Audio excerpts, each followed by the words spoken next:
A 1, 2, 3, 4.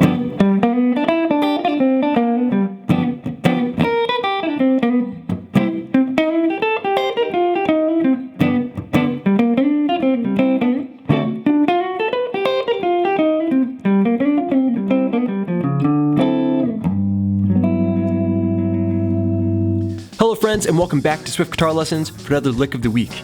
In today's lead guitar lesson, I'm going to be breaking down some techniques that'll help you to kind of open up the fretboard, be able to navigate it with a little bit more confidence. We're going to do this by discovering how to transpose scales and licks over the three chords present in a common 1-4-5 blues progression shown here in the key of G. We'll get started by learning what a 1-4-5 chord progression is, how that's created from the major scale. Then we'll move into a little bit of rhythm technique. I'll teach you how to play that 12-bar blues in the key of G using just one shape. From there, we're going to learn how to transpose our scales and then move on to the lick of the week. I got all the tabs available for you at patreon.com/swiftlessons, where if you become a member, you can gain access to a ton of extra resources. Now, let's get started. Okay, so let's get started tackling some prerequisite information. First, what is a 1-4-5 chord progression in the key of G? Well, this is a chord progression that is built from the first, fourth, and fifth notes of the major scale in the key of G. Now mind you, each note in the major scale is a root note for the chords that belong in that key.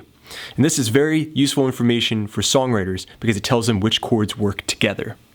So, if I play my G major scale, starting from the 3rd fret of the low E string, I go up a whole step, a half step, a whole step, a whole step, a whole step, and a half step. I end up with my G major scale and the root notes for all the chords that work together with G major. Okay, so the notes in that scale were G, A, B, C, D, E, F sharp, and G again, the octave. Now, let's take a look at the first, fourth, and fifth notes of that scale. G. Now I need to go up 4. 1, 2, 3, 4. Here's C. Okay, so the 1-4 is G, C. Then up a whole step, we'll find the 5. D. Now you can play a blues progression with just the root notes. 1-4-5 in the key of G. Okay, now that you know the origins of this progression, let's construct a common 12-bar blues progression using the dominant 7th bar chord rooted off of that low E string. So let me teach you that chord shape first. Over our 1, okay, our first scale degree, G. Bar the 3rd fret and set up your 7th chord shape. My ring finger is on the A string 5th fret and my middle finger is on the 4th fret of the G string. That is a G7 chord. Okay, next we want to apply the same shape to the 4. 1, 2, 3, 4. And to the 5 by moving that up a whole step. Okay, now you've got something that is extremely powerful. The 1, G7. The 4 chord, C7. And the 5 chord, D7. Okay? Now you can put these chords together in a variety of different orders, different number of beats for each chord to create your own original song or your own progression. Let's learn how to play the standard progression in blues, the 12-bar blues. Okay, take that 1 chord, G dominant 7, and we're going to strum that for 16 beats or 4 measures. A 1, 2, 3, 4, 5, 6, 7, 8. A 1, 2, 3, 4, 5, 6, 7, 8. I go up to the 4 chord. 1, 2, 3, 4, 5, 6, 7, 8. Then I'm back to the 1 chord for 8 beats. 2, 3, 4, 5, 6, 7, 8. All right, now we're going up to the 5 chord for 4 beats. So 1, 2, 3, 4. To the 4 chord. That's that C7 for 4 beats. 2, 3, 4. And then you're back to the 1 chord. Usually we go 1, 2, 3, 4, 5, 6. Up to the 5 chord, 7, 8 to turn it all around. Then repeat, okay? So, 16 beats on the 1, 8 on the 4, 8 on the 1, 4 beats on the 5, 4 beats on the 4, 6 back on the 1 chord, and then 2 beats to turn it all around back on the 5 chord. Okay, so with that 1-4-5 and 12-bar blues form, you can play thousands of different songs. Hound Dog, Sweet Home Chicago, Johnny B. Good, the list goes on and on.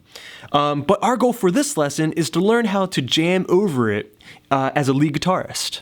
Okay, so let's get started talking about how to jam over that 1 chord, G7. The simplest way to approach this chord is to use your pentatonics, your major pentatonic and your minor pentatonic. Let's get started learning how to play the major pentatonic scale in the key of G. Sounds like this.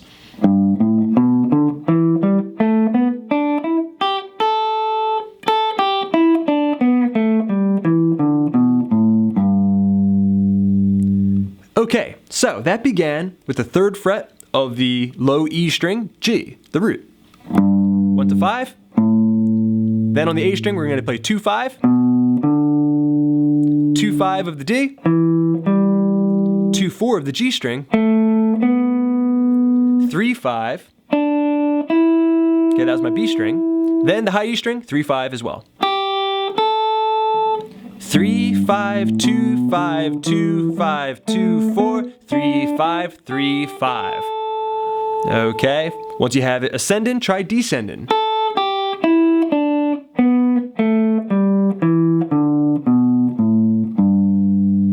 Okay, so many great licks come from that scale, okay? Think Texas Flood by Stevie Ray Vaughan. Okay, so the major pentatonic scale, great place to start.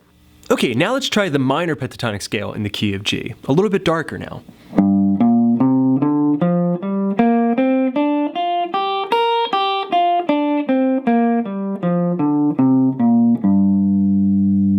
Okay, many of you probably know this one already. 3-6, A string 3-5, D string 3-5, same on the G, then the B string 3-6, high E string 3-6.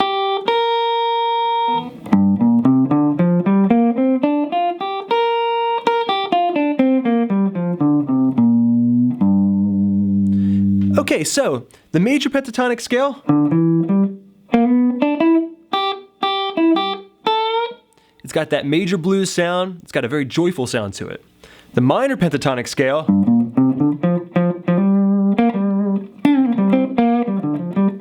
has more of that, kind of classic rock kind of sound to it, very AC/DC. Okay, and much darker. Okay, the next step, transposing those scales the same way that we did our chords. So that major pentatonic and minor pentatonic in the key of G, surround it, that G7 chord shape, and those scales began on that same root. Now we can take those same exact scale positions, those scale finger patterns, and apply them to the 4 chord and also the 5 chord. In that key of C, all right, starting from the 8th fret, we have the major pentatonic scale. Same exact finger pattern. And the minor. Okay. And I can do the same thing in the key of D, starting from the 10th fret.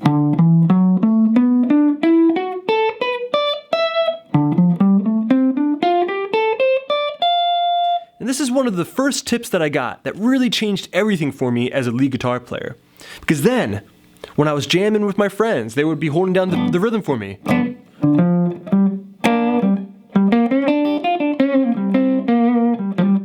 I would be able to jam over the 1 chord, But then I wouldn't end up being landlocked in that same pentatonic shape. I knew that when the 4 chord came and my rhythm player switched to maybe a C7, I could follow them up there.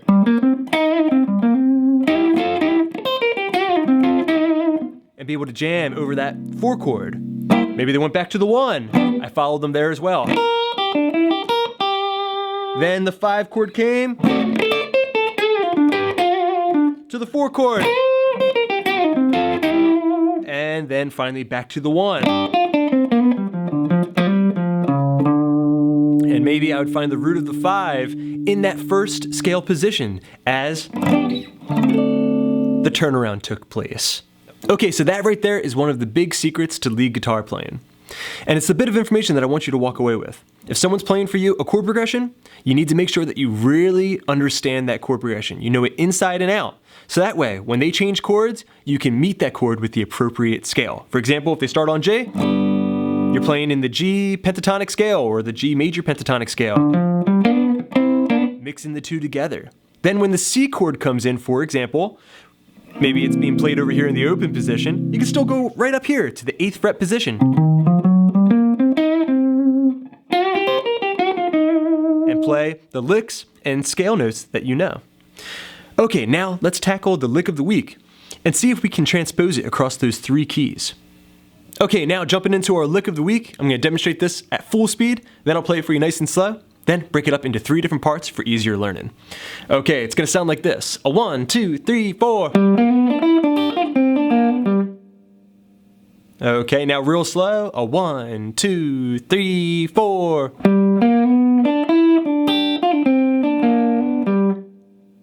All right, such a cool little lick there. Part number 1. One more time. Okay, so that was the 5th fret of the D string, a hammer from 3 to 4 on the G string. Then on the B string, 3, 5, 3. So far you have. Then pop in the string with my middle finger. Using my hybrid picking, I have the 3rd fret high E string. And that's the root, G. That right there is a great lick in itself. Okay, next part we're gonna play. One more time. Real slow. All right, so 6th fret B string, pulling off to 3. 5th fret G, then the 3rd fret of the B string. You put those 2 phrases together, we have. Okay, except that little pull off is going to be kind of quick. All right, one more time, putting parts 1 and 2 together. Then finally, we're going to finish it up. 3rd part. That same little hammer on the G string. 3 to 4. Then the root. The D string, 5th fret. To finish up the lick. Okay, so putting the whole thing together now. Part number 1. Okay, part number 2. Part number 3.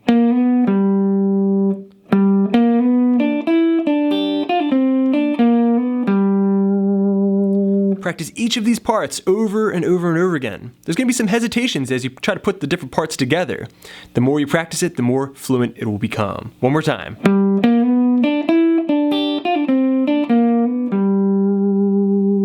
For the lick of the week. Okay, fantastic. Now you have the lick of the week down, more or less. Let's see if we can transpose it to the 3 different chords we have in that 12-bar blues key of G. So we already have it in the key of G. Sounds great over that G chord. Now we're going to take it up to the key of C. Now we're starting on the 10th fret of the D string. Real slow now.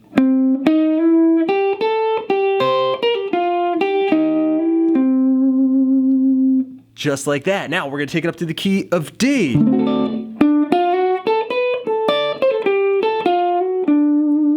All right, but that lick might be a little too long for those 4 short beats that we have there. So, within that 12-bar blues, remember, we had 1, 2, 3, 4, 1, 2, 3, 4, right? There's 4 beats of the D and C chords.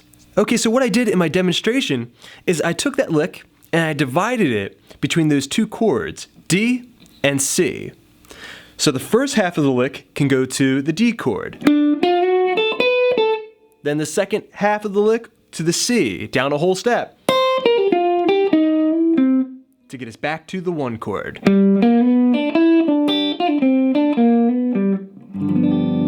Okay, so there you have it, everybody. A little more fretboard freedom by transposing your scales and licks across the different chords in a given chord progression. Let's see if you can apply that knowledge now to some of your original work. Congratulations, everybody, you've taken a big step today.